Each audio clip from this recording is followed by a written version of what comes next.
Okay, guys, how's everyone doing? So, I want to talk about healing from abortion some more. So, a lot of times we are not seeing this in the pro life movement. We are seeing a 9-week course and we're not seeing long term healing for women.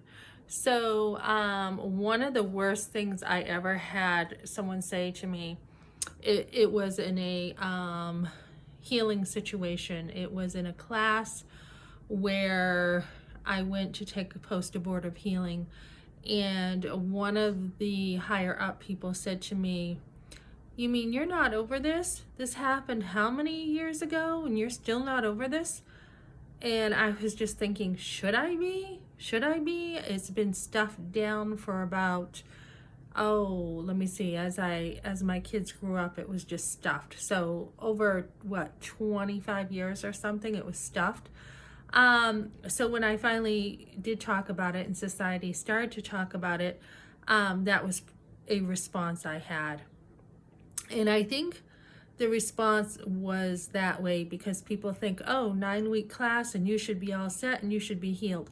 This is absurd to me. When you lose a child, it's not in forced abortion or either even regular abortion. It's not something to just get over. I think it pretty much will last a lifetime depending on your situation, on what happened surrounding that abortion. So luckily I did have somebody else who did help me in the post-abortive movement, in the healing realm, to say, in order to heal, try to deal with the stuff that happened around the abortion.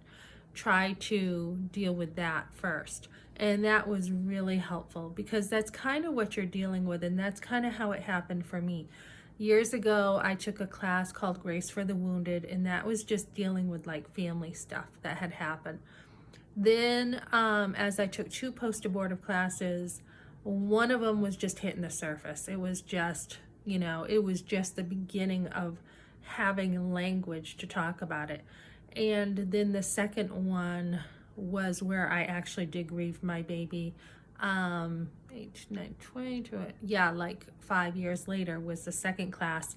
So in between that time, I was still dealing with a lot of the triggers from the first post-abortive class without really realizing it.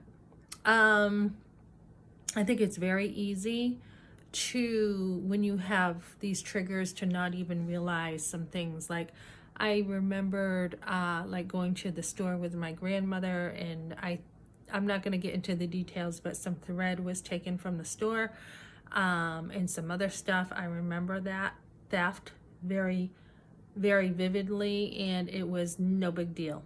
That mentality of it's no big deal to take something. I remember that, and I remember making a decision thinking, oh, it's no big deal to help myself to this or that. And that mentality that you grew up with too around abortion can affect you.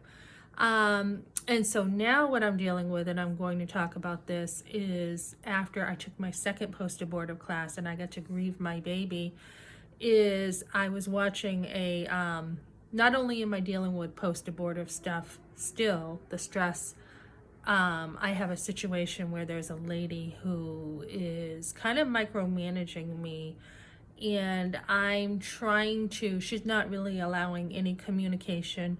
She's not allowing to hear my side of anything.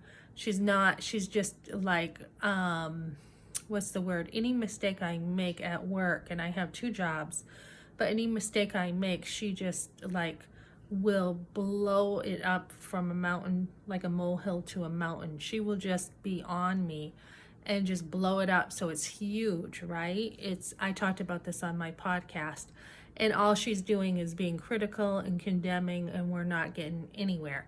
And so with this, I have gotten a little nervous, a little bit of anxiety, and I think it's reminded me of me growing up and having that kind of mother where she's very critical and you can't do anything right. And I share this, like I had an example of this, like I had a baby shower put on for me, and I was not comfortable being pregnant with my firstborn son at this point. I had gained about 22 pounds.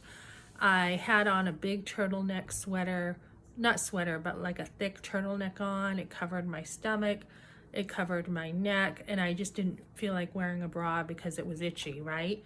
And nothing really showed. But when we got to that, she was just like, oh my goodness, Melissa doesn't even have a bra on in front of everybody. So I was totally humiliated, right? So this kind of stuff would happen to me all the time, and I would just be like startled, like, oh my goodness, not again.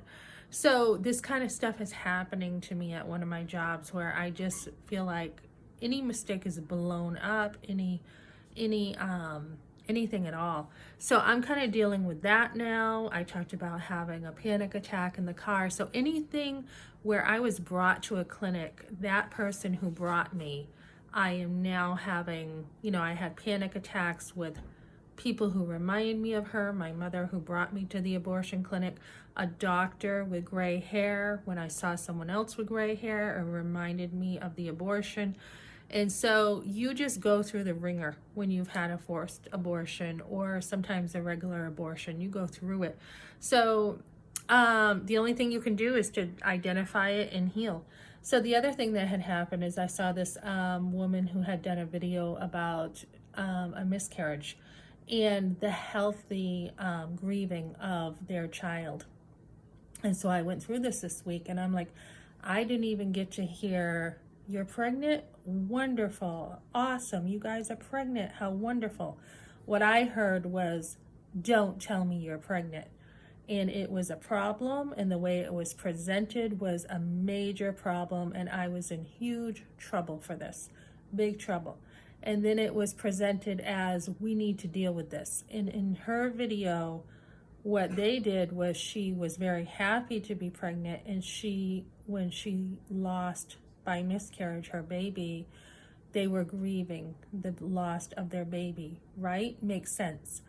I didn't have that. I didn't have anyone to grieve with. I didn't have anybody to actually acknowledge at that point it was a child. I had nobody to really, motherhood wasn't even acknowledged. It was a problem. And that was swept under the rug like it was just no big deal. You went to the doctors, problem taken care of without even knowing what an abortion was. You're all set, you're on your way. You get more care from the dentist than you do from what I had.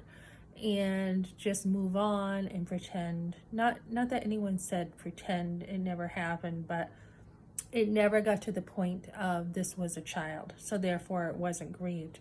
And I was thinking about this, and I was thinking about the lack of reality that abortion produces, the lack of really understanding what exactly you're going through, and how that denial just can be stuffed until you cannot stuff it anymore, until the truth actually does come out.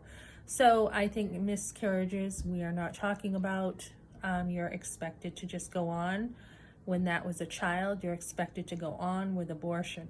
So I just think there's a lot more to this abortion issue that we need to talk about to help women heal. And I do have a post-abortive healing channel that I will be posting this on to talk about not only dealing and healing with grieving that baby, but once you go through the family and go through, or whoever allowed abortion, you now have the other side of dealing with a deeper level of the association of the abortion. So join me here. I will be talking more about abortion and the damaging effects, how destructive it is, and how to continue healing through this long process. And that was very destructive for someone to say, what do you mean you're not over it yet? I mean, that's extremely destructive. When you lose a child, you are not just going to get over that. That was a child. And the same with, people thinking, oh, you couldn't have been forced unless it was sex trafficking. We still have a lot to learn. Many girls have been pressured, manipulated, not knowing what abortion was. They don't even tell you at a doctor's office and Planned Parenthood what exactly abortion is. My medical record said a blob of tissue. So I didn't even get that until years later, and then I never knew if it was a boy or a girl. So there is a lot to get through, and it takes a lot of work. And that's what I got for now, and I'll be talking more about this another time. Thanks for joining me, guys.